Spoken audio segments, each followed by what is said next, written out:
powerful, engaging sessions. Want to boost engagement and creativity in your team? Hello, everyone.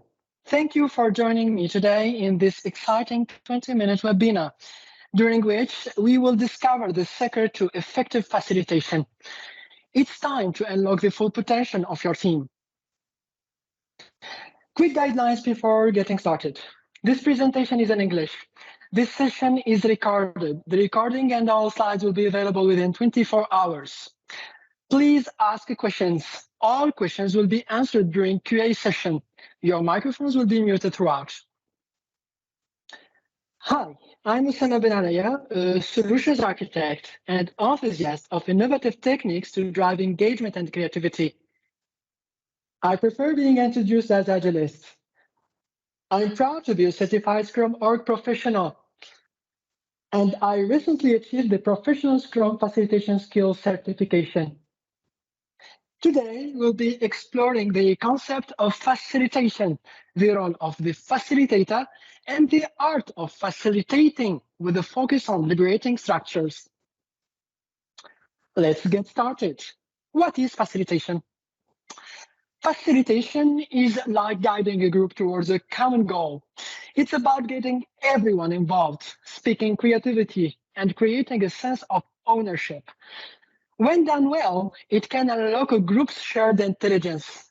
It's a key tool that can help people grow and succeed.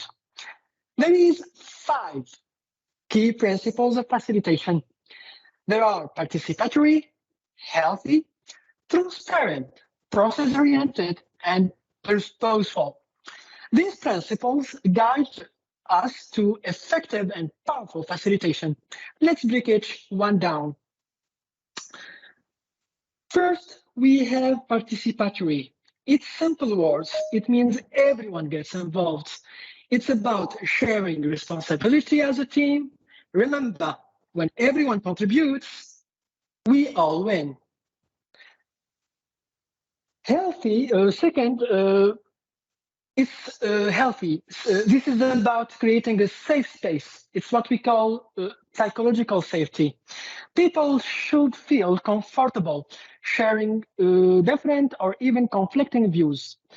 And the key, learning from each other respectively. Next up, transparency.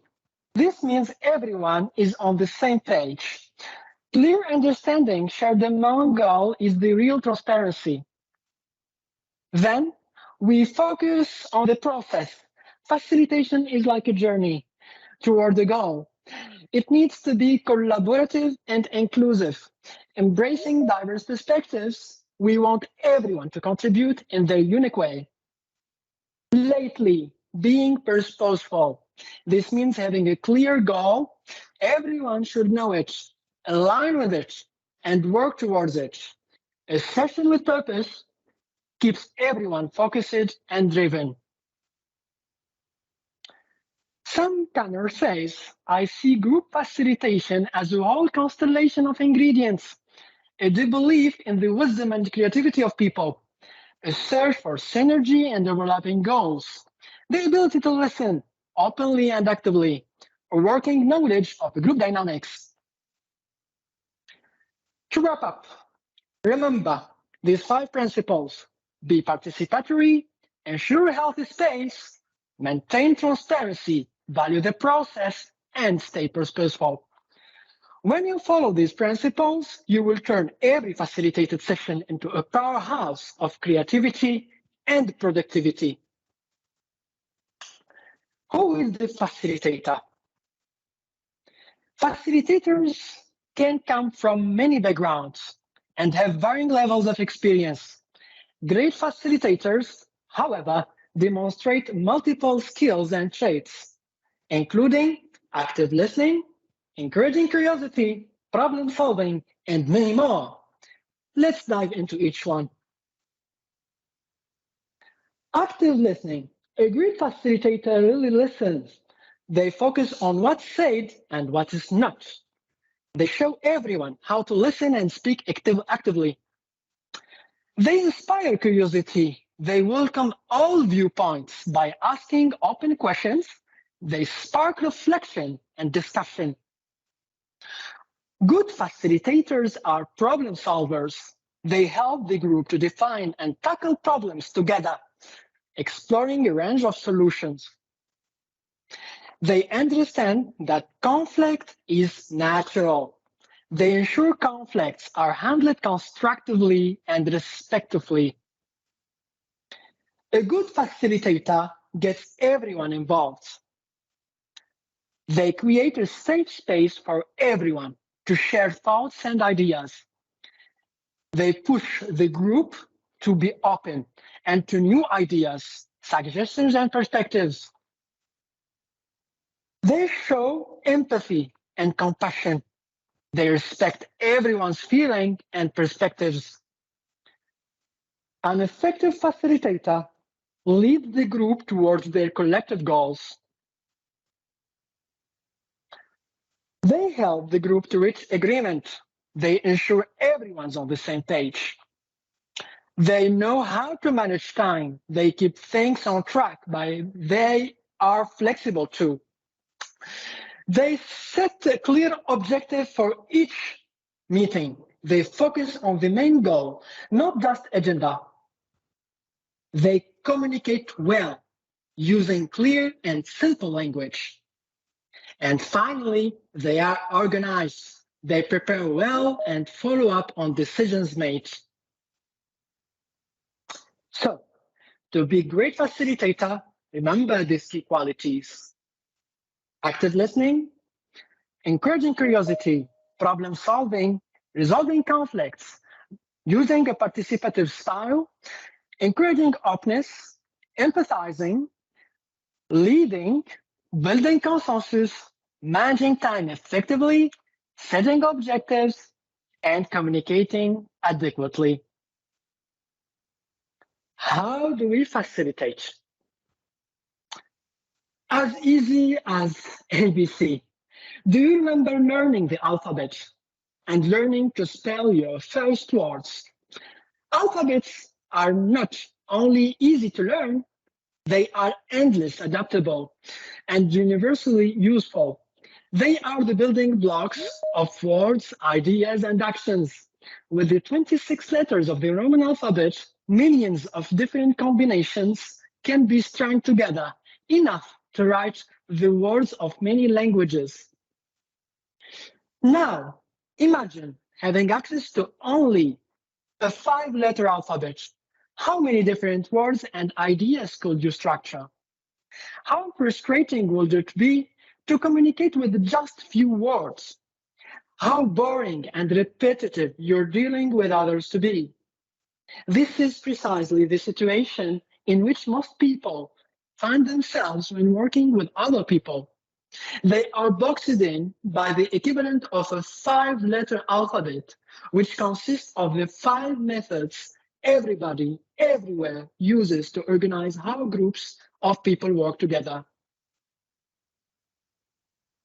The 5 conventional methods are the presentation, the managed discussion, the status report, the open discussion, and the brainstorm. This tiny alphabet is in good part the reason why so many meetings or classrooms are boring, unproductive, or frustrating. Also, these conventional methods fail to create a fertile ground where innovation can emerge easily and flourish. The purpose of this talk is to greatly expand your alphabet or possible ways to interact and work with others to achieve exceptional results. I will introduce 33 new letters, simple methods that you can learn without difficulty, with only a small amount of practice. These so-called liberating structures make it easy to transform how people interact and work together in order to achieve much better results than what is possible with presentations, reports, and conventional methods. We call them liberating structures because they are designed to include and engage everybody. They liberate, so to speak, everybody's contributions to the group success. From too much or too little control to well-structured and distributed control. By definition, full engagement means that everybody plays an active and strained role to contributing ideas, discussion, options, and shaping next steps.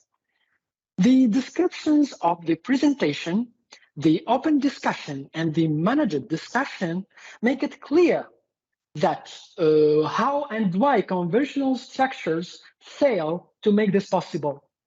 They provide too much control of content or too little structure to effectively engage more than a few people in shaping next steps. For example, 1, 2, 4 all helps to generate diverse ideas. Trees is a way to eliminate counterproductive activities. 15% solutions encourages individuals to focus on assets they have at hand.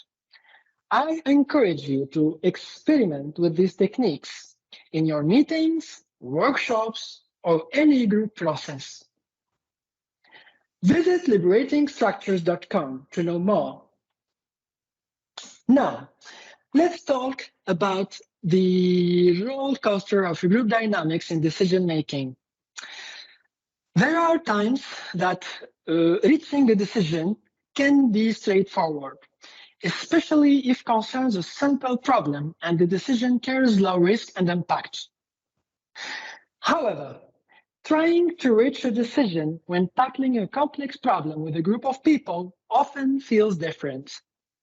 Having multiple people involved in the decision-making journey, each with their own perspectives, needs, and concerns, is usually a challenge.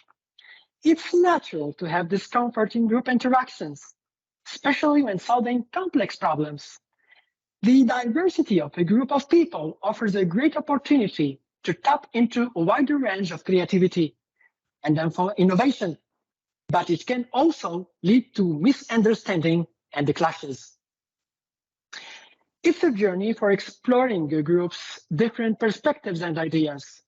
It's the divergent thinking. To shared understanding and conclusion, it's what we call convergent thinking, with a confusion, frustration, and misalignment. It's not because the teams are dysfunctional, but because this is a natural part of group's dynamic. In his model, Diamond of Participatory Decision-Making, Sam Carner describes the period of misunderstanding and confusion as the green zone. Ignoring the green zone and rushing the decision when facilitating group interactions can lead to weak outcomes. To reach a strong outcome with a group of people, an outcome that everyone supports and is committed to, it can be helpful for a group to go through the green zone. This is likely to feel uncomfortable, frustrating for everyone involved, but it is important to understand that this is perfectly natural. Taking decision is a hard task. There is multiple rules for that, and each rule has potential pros and cons depending on situation, like unanimous, consent, majority vote, person in charge decides after discussion, person in charge decides without discussion, delegate, flip a coin. For example, unanimous voting allows a strong consensus with high effort, and it's very efficient for situations needing a high-stakes decisions that require strong buy-in. To summarize, facilitation is about guiding a group toward their goals. The facilitator is the one who orchestrates this process, and facilitating is the act of successfully managing this process, where techniques like liberating structures can come in handy. I encourage you to explore these techniques in your role as facilitator. This is what happens when mixing cola with Menta. The group of people is the cola, and the facilitator is catalyzing or enabling the flow of innovative ideas. For further reading about the subject, I invite you to check the surprising power of liberating structures and the Facilitator's Guide to Participatory Decision-Making. Visit Scrum.org for more resources, scrum.org Learning Series Facilitation. Now, if there are any quick questions, we've got the time for that. Also, feel free to reach out to me post-webinar. I'd love to hear your thoughts and experiences as you try these techniques. Thank you for your time, and I hope you found this session useful and inspiring. Thank you. Mariam, the floor is yours.